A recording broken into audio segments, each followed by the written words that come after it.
Oh, hey. What's up, Tyler? What's up, man? How you doing? Pretty good, how are you? Welcome to the space. Wow, this is awesome. Yeah.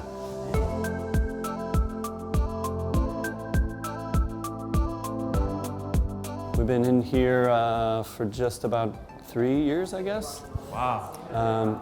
And before you go any further, because you're going to walk out to this other side and you're going to be like overwhelmed with how spacious it is, you need to know that it's only possible because of a ton of really generous. Our landlord gives us the space at a fraction of the cost. So much of what you see, these incredible screens, wallpaper, all kinds of stuff is donated. Yeah. So just some small companies like Google and Riewer. Yeah, just a few names you might know. I don't know. Yeah, a few household names. So they Yeah. basically have sponsored some part of this office in some way. Sponsored either gave us discounted goods, wallpaper, beanbag chairs, coffee, or give it to us for free. Nice. But you're gonna walk out there and you'll be like, who paid for this pool table? I thought you were gonna say pool. I was like, Yeah. oh, that's even Oh, better. you didn't know? We have a pool. It's upstairs. The craziest thing we can do is nothing. Was that a campaign? It was in 2015. This is like a testament to all the people who fundraise for Charity Water. I mean, you just walk into the office and this is the first thing you see. It's just like, these are the people we're helping. These are the Yeah. people that, are a part of. It's all about, it's certainly all about the people, but Wow. it is. We try to fill the space with hope. Very cool. Here you'll see, this is all the countries where we've worked in the past, so 24 countries. So the world. Yes, yeah. Primarily Africa and South Asia today. Okay. The pool table that I mentioned. Oh yeah? Who's that donated by? Or? Yeah, well, it's a Blatt Billiards, I think. Okay. But this space is cool. This is, because the space is bigger than we need, than we can handle.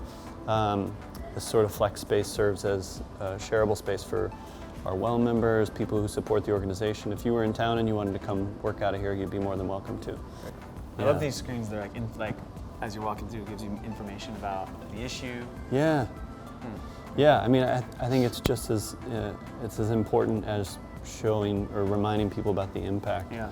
To connect them actually to some of the data around the work that we're doing, and remind somebody or help educate somebody that more people have a cell phone than a toilet, and just kind of reiterates the importance of our work in a different way.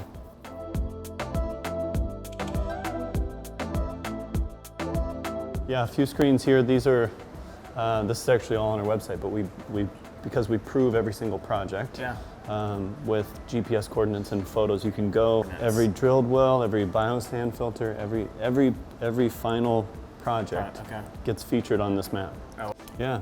So what's this? This is where we share our virtual reality film. Interesting. We shot about a 8-minute film a couple years ago. A story about a girl named Salam in Ethiopia, so you get to watch. You can walk along with her. We basically transport you to Ethiopia, yes. You can see her life transform when a drilling rig arrives. Wow. And if I remember right, everyone at one of your guys' galas saw this, right? Yeah. So you brought this experience to hundreds of people. Yeah.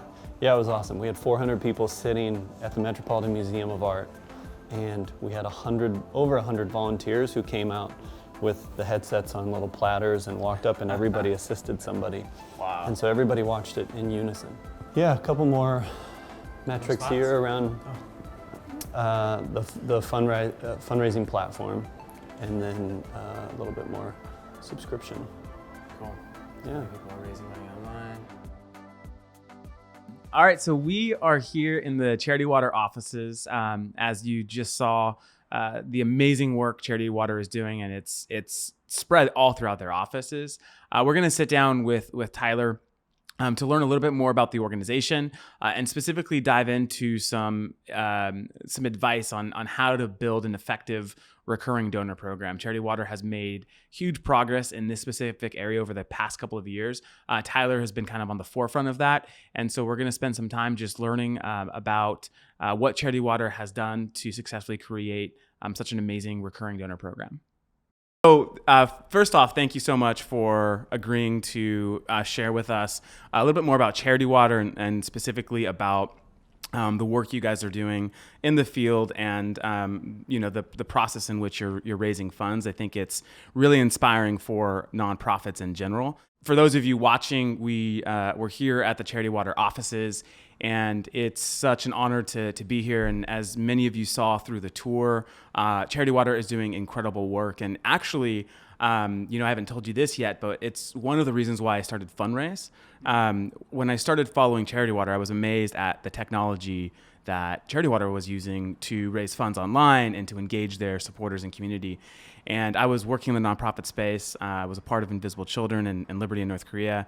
And I was like, every nonprofit, no matter their size, should have access to technology like Charity Water.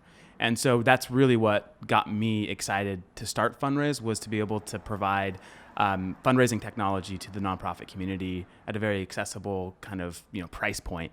So I was really excited to come out to New York today just to be able to meet with you and to hear your story and to talk a little bit more about the amazing things Charity Water is doing. So. That's so cool. That's great to hear. I think like our fundraising community and that platform just empowers people of all ages to participate. Yeah, so totally. It's changed the landscape for what charity means in terms of the age of a donor, the resources of a donor, right? I mean, you don't have to have a ton of money to make a big impact. And so I think Charity Water's done such a good job. For those of those people watching that don't know maybe Charity Water, or maybe just think of Charity Water maybe in the simplest terms, would love if you could just tell us a little bit about your guys' story, what your mission and vision is as an organization. What are you guys trying to change and end? Yeah. Well, I mean, it starts with the mission. So we're a nonprofit organization on a mission to bring clean and safe drinking water to every person on the planet. There are 663 million people who live without access to water today. It's 1 in 10 people around the world, about twice the population of the United States. So this massive problem, people who lack access to life's most basic need.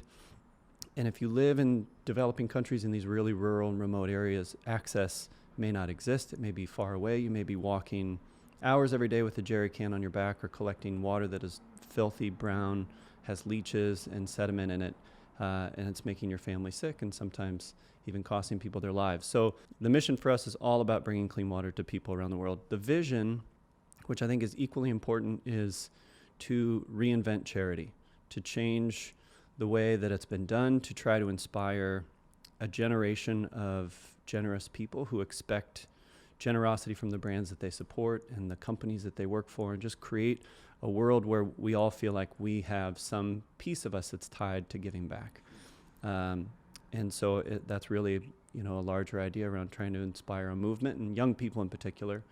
I think we have a little bit of freedom in the space because we're more like a fundraising organization. That's what we're good at. So we work with local partners around the world. We grant the money that we raise to them. So they're the ones who are experts at drilling or building the right solutions that are going to last for years to come. They have relationships with the government, and they know how to serve their people. So the best thing that we can do is just raise as much money as possible and then give it to the people around the world.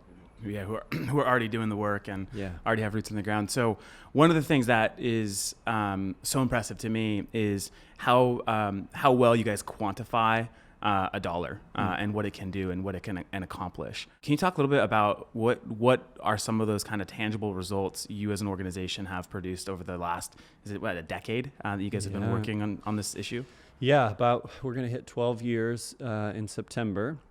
We have, to date, we funded over 25,000 water projects around the world. It's clean water for more than 8.2 million people. It's more than 1 million people who've supported Charity Water through fundraising or donating. So this huge group of activity that have led to this progress. And we say $30 can bring clean water to one person.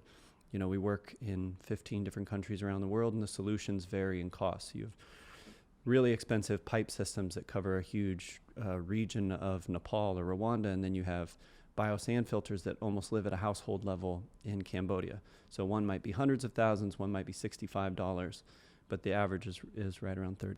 Wow, that's amazing. And it speaks to your guys. You guys are so focused. You're focused on the mission. I feel like we could do a whole podcast on just the vision of Charity Water, because I think it's such an interesting thought of reinventing fundraising and reinventing charity.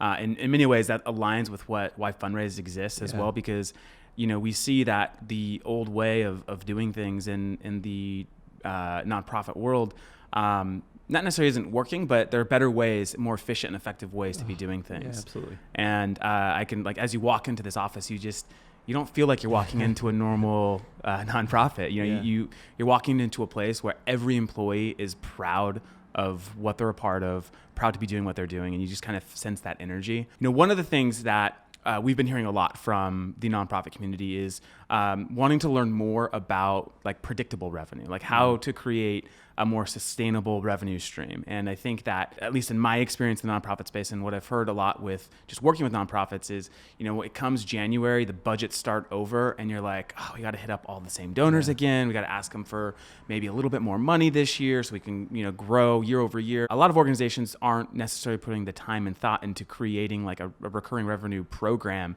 that can really help them grow and sustain in the long haul. And I know that that's something you have focused on with Charity Water over the last several years. And so I'm really excited to be sharing today with the community, just some best practices around where to get started, how to sustain it. I mean, looking at the numbers, looking at your guys' charts, it's unbelievable how you are growing and how you're keeping people engaged in this life cycle as a donor. And so maybe if we could take a step back and learn a little bit more about kind of, this, I don't want to call it a switch, but I know that in the beginning, Charity Water was known for their birthday campaigns, and you had all of these, online fundraisers. You said you've had 1 million people in some way support the organization, but it seems like over the years, as an outsider watching Charity Water, there's been more focus on the spring or on your recurring giving program. So can you talk a little bit about that switch, or maybe that more, or why there's been kind of more of an emphasis put on this for Charity Water? Yeah, it goes back, it does. It's probably 3 years. We have and had an incredible fundraising community, but it wasn't predictable. So you have outliers who may come in, somebody's a celebrity or an influencer who does a campaign and raises $400,000, and it throws off your projections, which is not the worst news, to raise more money than you thought, but it makes it difficult to plan. And the fundraising platform in particular felt difficult for that reason. We were almost following audiences by like 5 different segment sizes. So you have outliers, and then you have major fundraisers and medium fundraisers and small fundraisers, and you're trying to predict what they're going to do or help them in different ways. And it's just tricky. It's not that it's invaluable, but it's hard to predict. One of the things that's been really successful for us is a group of families, 125 families, called The Well, who support our operations costs. So we can only give 100% of the money we raise to water, because we have a group of people who are paying for my salary, the electricity, Wi-Fi, pizza parties, anything. They treat us more like a startup organization. But in the beginning, we realized that it was sort of the same sort of tension. If you can't forecast out that runway, you don't know where you stand 2 years from now. So we turned that into a 3-year program. You, as a Well member, would sign a commitment to 3 years of a certain donation amount to sustain the organization, and that allowed us to predict into the future. So I think there was a moment where it was like, oh, how do we take that same idea to a larger audience, our mass audience?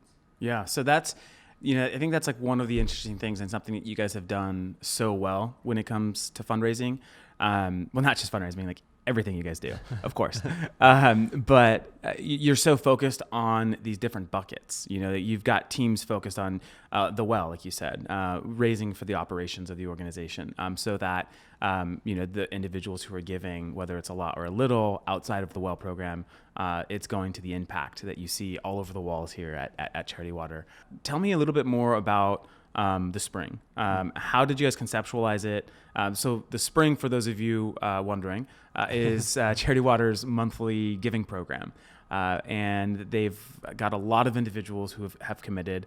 But before we talk about some of those numbers, I would love just to learn just kind of the thought process behind how you guys got it started. I can imagine the challenge of starting a new fundraising revenue stream and maybe some pushback because, especially if, sometimes we can get married to the ways we've fundraised in the past.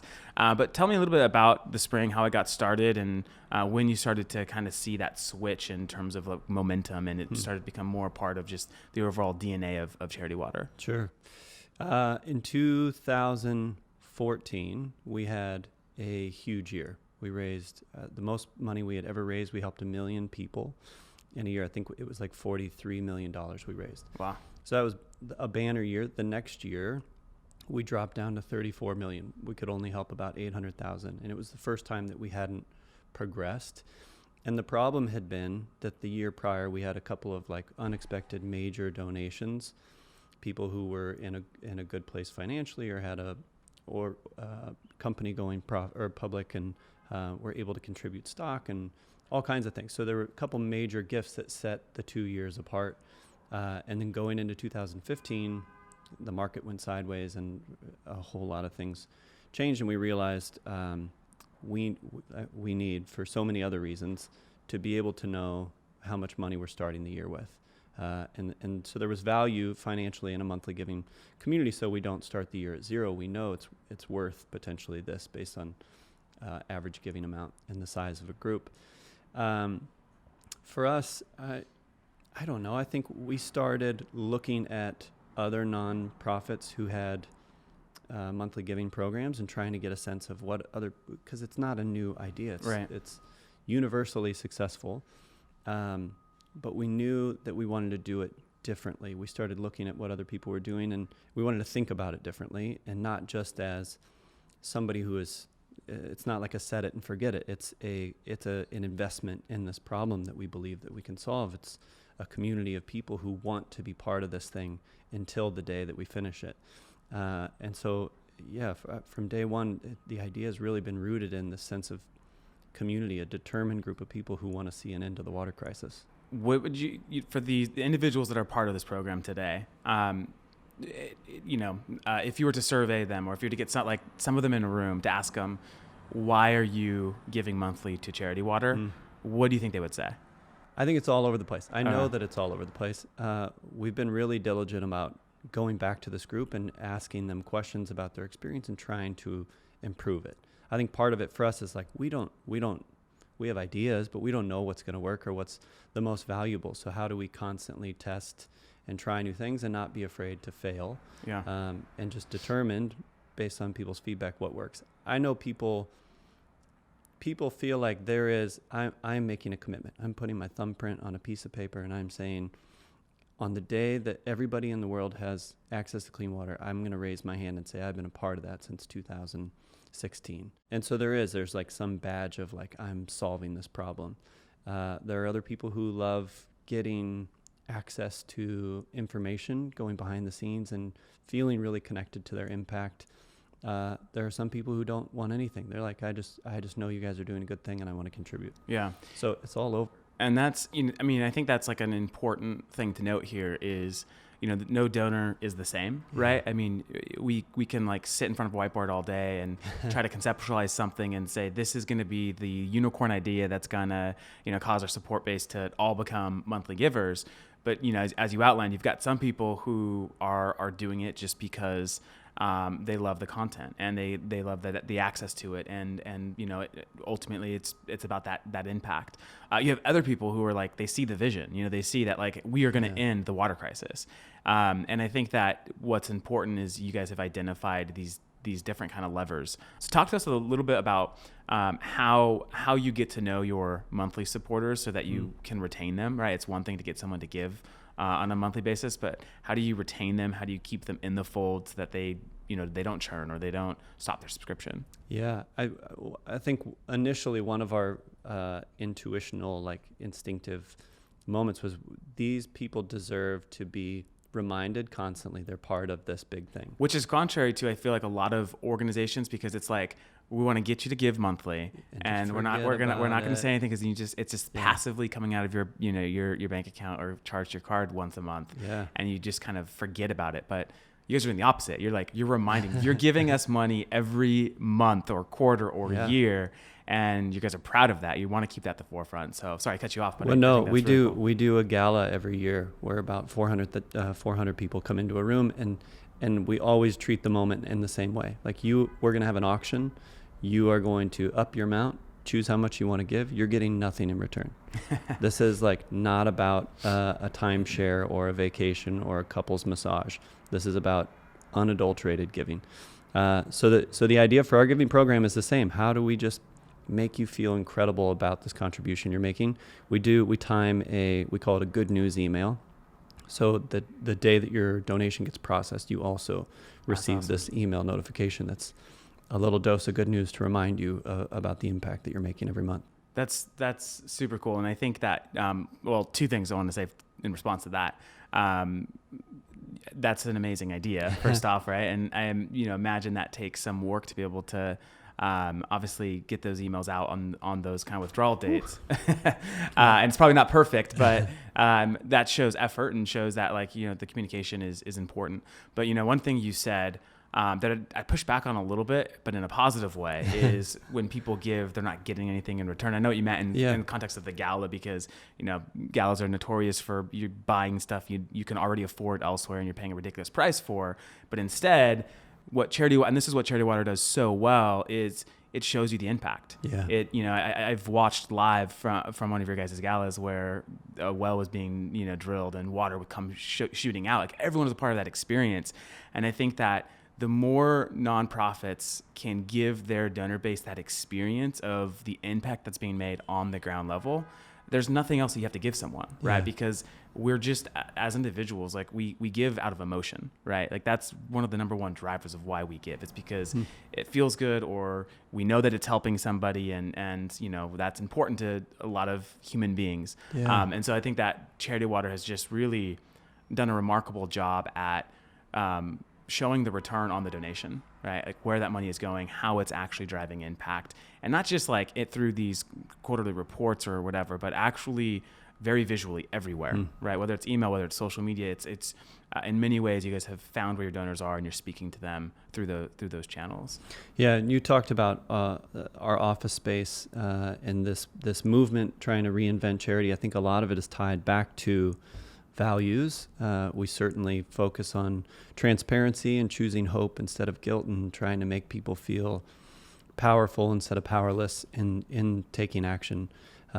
All of that kind of ties together. And I think you're right, there is a value exchange, but the value exchange is in the form of content or moments where you get a smile and know that you're making a difference. Yeah. Okay, so for people listening, they're thinking, okay, this is Charity Water. Their bad year was $34 million, only helping 800,000 people. For individuals who are we're just a few $1 million annually, or we're below $1 million annually, but we know we want to get started. We know that we want to activate our support base. What tips would you share with them? What advice would you give these individuals who are thinking about starting some sort of monthly giving program for their donor base? Ooh. I think you start with the people who have given before. Anybody who has given once to your organization almost definitely has the capacity to give more. A lot of people that we find join the spring have contributed to someone's fundraising campaign. So maybe they were supporting the person more than the cause, but they just didn't know a lot about the cause. And we follow up with more information and invite them to join the spring. It blows my mind how many people are willing to give monthly. And it's just a matter of invitation. But I think you start with this group of people who have already done something, and then start to learn from them. Ask them questions about what they want or what would be valuable. What's funny is we've been doing this exclusive video content. So it's sort of seasonal video stories from different countries and partners, so we can show them the impact of the work they're funding and the people they empower around the world. And we've gone back to our spring audience several times for feedback, and it is like you get people who are like, these videos are boring. You get people who are like, I want the videos to be longer. This is amazing. So to your earlier point, I think the more you can learn from your existing audience and then start to segment and speak to them differently, just continue to provide value. I think that's a sweet spot. Yeah, no, absolutely. In terms of, you have this large donor base. Is there a cutoff where, we're not going to ask this size of donor to give monthly because this donor is going to be more of like an annual donor or a major donor. So have you guys gone all in with this and like, we want everyone to be giving monthly, or is there a cutoff in terms of like someone's gift capacity? And so you're just trying to ask them for a certain amount? I mean, I don't think you want to cannibalize major donations, but I also think that they're totally different products. And anybody who is giving $10,000 or $100,000 also could be a part of the monthly giving, even at like $30 a month, contributing and giving one person clean water, just to be part of the organization. I think I don't think you can do one without doing the other. Totally. I would say, if we had only one opportunity to talk to some new CEO on the phone, we wouldn't pitch him the spring. Yeah, we would probably go big, but I don't see why you couldn't pitch both. Yeah, I remember. So when I was working at Liberty in North Korea, we had a monthly giving program called Liberty, and there was this individual that was giving $15 a month for several years, and we didn't pay any special attention to this individual, just purely based off of the amount that was given. Not that it's a bad thing, of course. It was just there were other kind of bigger donors that we were trying to build relationships with. Anyways, this individual actually got really excited about a new project that we were starting, and a few weeks later, we got a $15,000 check in the mail. And then this donor went on over a couple year period to give over $100,000. And this individual was just giving $15 a month for several years. I think I share that because I think the monthly program is a really easy way to get even high capacity donors their foot in the door, learning about the impact, learning the way donors are treated, right? Because a lot of times people give and they never hear from the organization again. They get their foot in the door and they see, okay, if I'm giving $15 a month, how is this organization going to treat that? Yep. How resourceful are they? And so it could lead to bigger opportunities, which I'm sure maybe that's even happened with you guys. But I was curious to know, because we always had that conversation of at what amount should we not ask someone to give, or if someone was giving $10,000 a year, should we ask them to give $12,000 over the course of 12 months so that it was trying to get an upsell in the donation amount, know? So we experimented with things like that. Curious to know, do you guys do anything like that? Or is it just, like you said, you just try to stick with what you feel like you treat it as two different products? Yeah, we definitely treat it as two different products. I think we're still new. It's probably been a year and a half, 2 years that we've really, really been focused on the spring.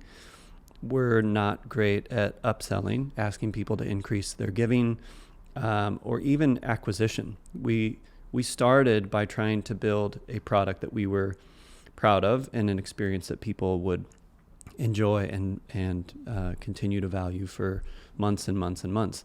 And so it was, in a large way, it was all about retention for us. How do we get somebody to join and not want to leave? And we're still trying to figure out how do we use some of this content for acquisition, or how do we talk about the spring in a marketing sense. So many current spring members come from word of mouth. We've tried a whole bunch of things and failed in a whole bunch of ways. But I think that piece, the upsell piece, is really interesting to me. And even with our fundraising community years and years ago, you would have little kids who would do a lemonade stand and raise $200, and it's the same thing. It's $200, probably not a big deal, not worth a one-on-one relationship with somebody from our key relationships team. But in so many cases, those small stories, those small donation stories, would inspire somebody to give it a much larger level. So it's been really fundamental for us, and I think will be an important part of the spring in the future, is how do we highlight young people who are giving $10 a month or $30 a month. That gave me chills, because I think that again, that's it's so insightful, right? And it's not something that you see often. If you look at businesses, for example, or just look at the nonprofit community, oftentimes the donors that are being kind of promoted the most are these big foundations or these high net worth donors, which is fine. Those types of donors are very important for organizations. But what you're saying is, what you have found is that it's the young people that we've inspired, the small amounts of money that have actually have caused individuals with more capacity to do more because they see, and and I think that you guys just recently ran a campaign. Yeah, I was just right? going to bring that up. Yeah, tell us about that. It's campaign. just such a tangible example. So this little girl named Nora, she's 6 years old, sent in a donation. She watched the Spring film, which is this is how we launched the Spring. We created a 20-minute film that's really Scott's story, and then how his story became the story of 1 million people who've supported Charity Water, and it ends with a very explicit ask to join this monthly giving community. It's helped drive a lot of people into the program, and I think does a really good job of introducing the idea of this community. But this girl had seen the video on her dad's phone. She watched it with her dad. 6 years old. She tells the story. She went into her bedroom. She laid in her bed and she thought, should I give my money to Charity Water or shouldn't I? And the next morning she came downstairs with her little handbag and dumped out her money on the table. And she's like, Mom, I want to send some money. So we get an envelope in the mail that has a $5 bill, a $2 bill, a $1 bill, a dime, and a nickel, and a little photo of her and a handwritten note that says, I don't want people to die from dirty water, so I'm sharing some of my money. And we're like, who is this girl? And what's the thought process when you're like, do I include a nickel? Like, I should do it. It was just so compelling, and we wanted to highlight her story and invite people to follow her lead. So for World Water Day last year, we invited our audience to match her donation, $8.15, and prove to her, really, she believed that $8.15 would make a huge difference. Let's prove to Nora just how big of a difference it can really make. And what was awesome is we had like the $8.15 pre-filled form. Yeah. But people kept changing the amount. They would give variations. So it was like $80.15 or $108.15. And one woman gave $15,000. Wow. Yeah. So it was just like such a awesome proof point that those small stories inspire really big ones. How much did you raise on that day, World Water Day? Oh, it was about $75,000 total. So this 6-year-old girl inspired hundreds of donors to give $75,000 in one day, just because she saw this video and was like, I'm gonna do something. And you know, again, that goes back to your guys' ability just to really tell a really good story, right? And oftentimes I feel like we would overlook that because it's not the photos from what we're doing in the field on the ground, but it goes back to your guys' vision of just like reinventing charity, right? Yeah. Like charity is for everyone. It's for this 6-year-old girl who was inspired to give what she could, and that inspired these people to give. So that's really amazing. Yeah, it's so cool. I feel like kids are where it's at. Totally. Always. Okay, so just to kind of summarize some of the things that we've been talking about.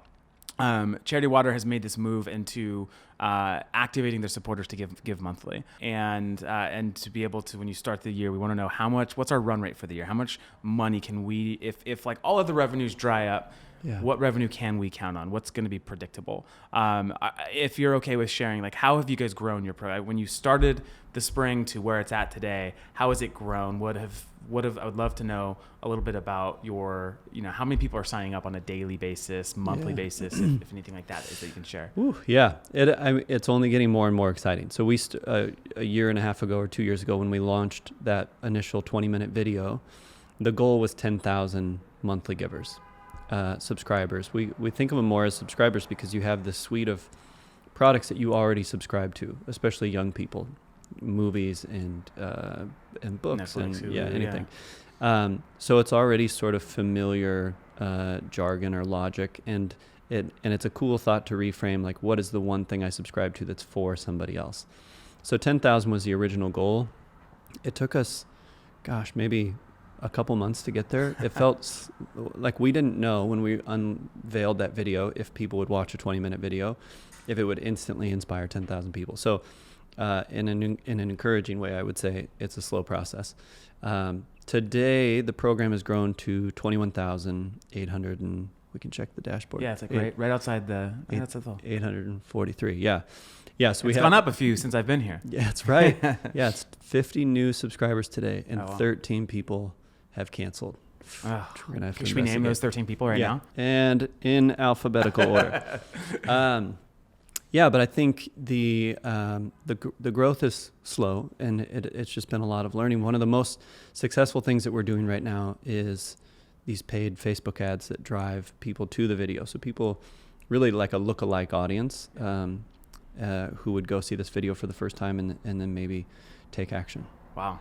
I know those ads are currently running at like a 5-to-1 return. Okay. 5-to-1, sometimes higher. Wow. It's nuts. Yeah. And so that's a good argument. I mean, there's a lot of organizations out there that are like, why do I have to pay for Facebook ads? Yeah. Like it's my Facebook page. I should be able to reach my people, but it's kind of like email, right? You have to pay a monthly subscription to send people emails. You got to pay for Facebook ads, and you got to find ways to optimize it to see the return. Yeah. And so that could be a whole nother webinar on how to effectively use social media to drive So revenue. valuable. Yeah. It blew my mind. I think when I started here, we didn't have a marketing budget. We were putting nothing. We had some in-kind donations and ad opportunities, but we didn't put a single dollar into it ourselves. And then we like dipped a toe in the water when we first started doing the spring with like a $10,000 budget. And now I think it's $500,000 that we put towards marketing the spring. Yeah, no, the other thing too, maybe nonprofits aren't aware listening, is Google will actually give you $120,000 a year in free Google AdWords. And if you use it well and effectively, they'll actually increase that to $40,000 a month. So about $500,000. That's incredible. Free. And yeah, so there's no cost to it. Yeah. You just have to apply, and they grant it to all legitimate 501c3 nonprofit organizations. And so there are ways to invest in marketing without having to spend a ton of money up front, and you start to see that return. Yeah. Okay, so we're going to open it up here in a few minutes for some Q&A if anyone has like any specific questions. But one of the other things we're going to kind of jump into is Charity Water has built a lot of their own technology and is using their own technology to manage a lot of their fundraising. They're not a customer of Funraise. Funraise is inspired by the work of Charity Water, but we do have obviously a platform, and one of the kind of main features that we started from in the beginning was to focus on monthly giving. And so we're going to share some of those key features in the platform to show you ways that you can communicate with donors effectively and efficiently without having to do any sort of a customization into some of these bigger, scarier CRM work. A lot of stuff it can help you automate so that you can actually run an effective kind of campaign around recurring giving, communicate to your recurring donors on a regular basis, and also prevent any sort of lapse and churn, because that's the other part of it, right? When you've got 26,000 people, churn could start to be, 2% churn could be, doing the math on the fly here, but could be, under 100 people. That's a scary thought. And so, I imagine there's a whole strategy behind that. Like, how do we keep people continuing to give? And just trying to figure out how and why they churned. Did a card expire? Was it intentional? How long had they been part of the program? When someone intentionally cancels, do you send an email like to them and it says, "Hey, thanks for not believing in water for everyone anymore"? You're very cold. No, but I do early on. I don't know if Scott's still doing this, but he would send a follow-up to every single person to ask what changed, and like no hard feelings at all. We're just trying to improve the product. So would love to get a sense of what could have been better. And you learn a lot that way. I think just being that honest with people. A lot of people are like, I'll come back. I think it's like I felt like you had forgotten about me, or maybe I didn't matter, or you said 10,000 and now it's at 15,000. So do you really need me still? Yeah.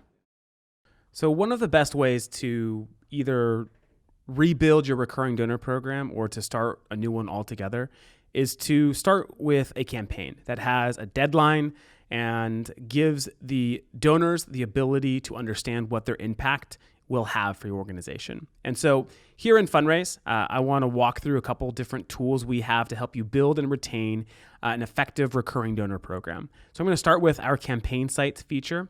Within our campaign sites feature, you can build and launch a campaign site that will go online immediately with a progress bar, donor feeds, and everything that's important to get donors excited about getting involved in your campaign. So we start with the name of the campaign, the URL of the campaign. What's our goal? We want to see $10,000 of increased recurring revenue every month. And so we're going to set our goal. Once we save it, it will publish. And here's the campaign site we built. All this was built inside the Funraise platform without a single line of code. And you're just turning buttons on and off. Same with the progress bar and the donor feed. And as you can see so far, we have 4 donors that have signed up to give a total of $385 a month. And for every $5 given on a monthly basis, we can plant 1 tree. And so we're also showcasing the impact here as well. So if we go back inside the platform, I want to talk a little bit about our reporting features. So we're going to start here under the donation section. From donations, you can see a total list of all donations, whether it's coming through the recurring campaign or not. You can apply filters here. You can compound the filters so that you can get as segmented as you need to. And then once you've created that list, you can save it as a saved donation list, and it becomes dynamic. So anytime a donation comes in that meets the criteria of your saved filter, it will be added to the list. And so here you can see that I've created 4 donation lists. The first is failed recurring donors, monthly recurring revenue. So far, the first few days of May, what's our total count? We have 7 donations that equals $410. What's our new recurring donors? So all new recurring donor revenue this month. We want to see what's been added that's new. And then lastly, churned recurring donors, individuals that have fallen off for many different reasons. From a saved donation list, you can actually create what we call a task automation. And task automations are great for reminding yourself or someone on your team to follow up with a donor when a certain activity happens. And so under task automations, I've created 2 different reports, a failed recurring donation. So anytime a failed recurring donation comes into the platform, I want to know about it so I can follow up with them. And then anytime a new person signs up to give monthly, I also want to know about that so I can thank the individual. And so once you've used the logic from the saved donation list, you can create your task automation. I'm going to assign this task to Justin. I want Justin to call all donors whose credit cards donations fail and remind Justin what his task is. Once a failed donation comes in, it would show up under my tasks. And this is also the same for this other task automation I built for new recurring donors. I can see I have 4 open tasks. And so if I click on my tasks, I can see I've got 4 tasks to complete. I am responsible for thanking these donors for joining our program. And when I click on the task, it will actually save the task under the donor profile, the supporter profile, as an interaction so that I can track that. And any open tasks I have under the supporter profile, it would show that. And so let's click into the supporter profile here real quick. This is the pop-up. I want to view the full profile.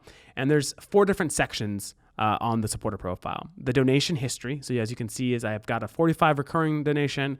I've got $25 that has failed. And then also my donation settings. And so this is my card information and also the amount, the frequency, and the next recurrence date.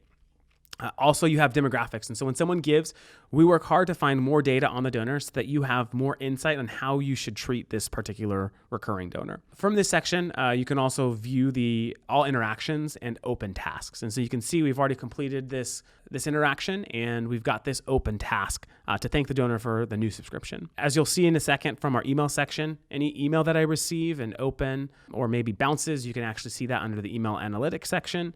And so we'll go over to that section here shortly to review some of those tools. The next thing you can view in this platform is a list of all of your recurring donors. And so under the supporter section, this is a list where all of your supporters would live, whether or not they're recurring or have donated before. You can build saved supporter lists like you can on donations. And so if I go to our saved supporter list, I have an active recurring donor list. And so we've got a total of 4 recurring donors that are giving $385 a month.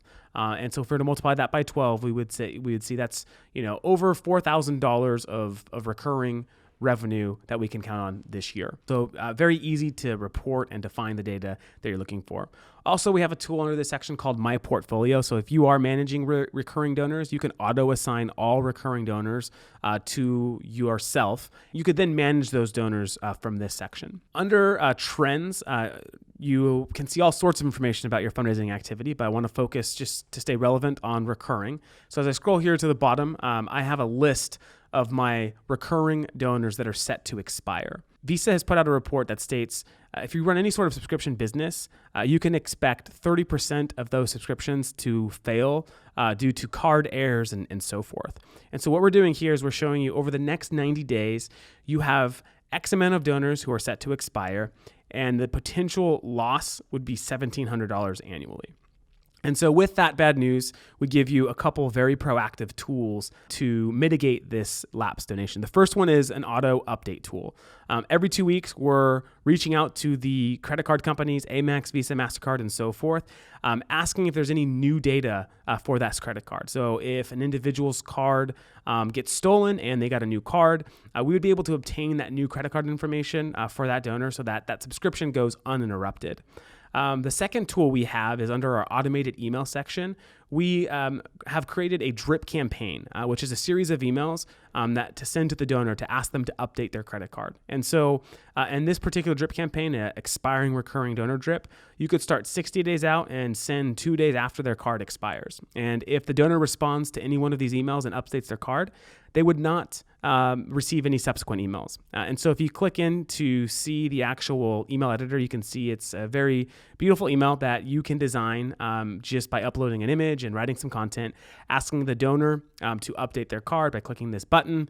And in doing so, their subscription would be updated and you would have prevented that donor from lapsing in their monthly giving. And again, just to show you just the ease of building this email, you're uploading a header image, you're writing some content, and you're applying what's called a merge tag to personalize the email to the end user. And once you've saved the email and you have it toggled on, these emails will just automatically send based off of the details we know of when a credit card is going to set to expire. And so it's a very efficient way to prevent any sort of lapse donations. So that's the extent of what I wanted to share today as it relates to recurring giving. The Funraise platform is much more robust and can actually do a lot more in terms of fundraising and donor management and cultivation. So if you're interested in seeing a full demo, we would love to share more of what Funraise can do to help you in your fundraising efforts this year. So one of the last questions, and all this content is going to be available online for individuals who want to re-listen or re-watch. Tyler has even offered to actually transcribe the entire interview. I will fly to your house and reenact it. Reenact it. There you go. But so as I'm sure everyone watching, has seen, the amazing kind of images all around the office. We talked about this in the beginning. People have this like incredible sense of pride to work at Charity Water. I think one of the interesting things I've also noticed is there's this large emphasis on fundraising. And in a lot of nonprofits, fundraising seems to be the dirty word, right? It's the fundraising team is always in the corner, right? Or it's not as exciting as the people working on the ground or in the field. It's like a big, scary project. And sometimes people are just like, I have to ask people for money. That's not fun. But it's opposite here. So talk to us about your guys' kind of just belief in being so transparent with your fundraising and the energy you put behind it, because it's so different than what I've seen at a lot of nonprofits. I would say it comes from the top. Scott is such a great ambassador of priorities for the organization and like excitedly following along with results. And you see these screens around the office, not just so our staff can be up to speed with the current average monthly giving amount or the churn rate or why people are churning, but also we can share it with anybody who visits our office and takes a tour and just wear that information on our sleeve. I think that's part of it, is creating a culture where people care about the results, but also celebrating the results. I think every time we hit a milestone with the monthly giving community, Scott sends another email. And it's like, we just hit 8 million a year. It means 250,000 people have clean water. It's X number of people every single day because of this incredible community, and just gets everybody really excited and involved or invested in the actual data. Yeah. We have a Slack channel called Wins, where you celebrate. It might be somebody giving a $5,000 check. It might be being featured on a podcast. It could be any kind of win. But so are you going to get put in the Slack channel for being featured on the Funraise podcast? I'm going to be proudly posting it. Yeah. All right, good. Yeah. But it is, I think you start to encourage people to share those wins and get excited and feel like you're invested. I don't work on the fundraising team in a proper sense, but in a way we're all fundraisers. So if we all feel connected to it, I think we're all rooting for the same thing. Totally, that makes sense. And I love what you said about the milestones thing, because I think that we can very easily kind of come up with a goal, and like there's a start and there's an end. But what's in the middle? And often it's what's in the middle, those milestones that are hit, that really inspires the team. But like, what we're doing is working. Like we're winning. Like we're actually accomplishing. There's a lot of satisfaction in just the results. And going back to what we've said so much here today, is it's always that the dollars raised is always tied to how many people are going to be impacted by these dollars. Yeah. And I think that's like, if I was listening to this podcast, that's one of the big takeaways for me would be, what about our fundraising, or what about our work can we say? How can we show those results, right? Like, and it's every organization is doing something different, right? Where maybe it's not like a human life that's actually being helped, but what is our like very tangible, concrete evidence that what we say we do is happening with the dollars that are coming into the organization? And you guys just do that in such a brilliant way, and it's inspiring. Okay, so we actually didn't tell you this either, but like we've been thinking about, okay, so we want to meet with more nonprofits, right? We want to meet with individuals who are doing really great stuff to inspire just this community. And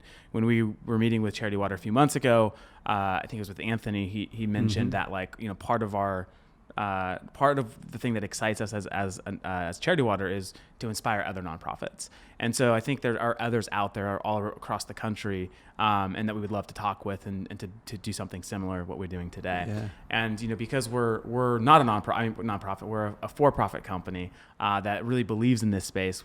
Anytime someone helps in the way that you have helped the nonprofit community, we want to say thank you with a gift. And so we talked about with like the Funraise team, we came together and we actually want to sponsor a well for Charity Water. And as we continue to just hopefully provide really great content to the nonprofit community, find other ways we can give back as a company. And so we're excited to sponsor a well. And just as a small token of our appreciation for, most importantly, just waking up every day, coming into the office and doing something that matters, that's making the world better, and for spending some time with us so that we can share this content with other nonprofits that hopefully learn from it.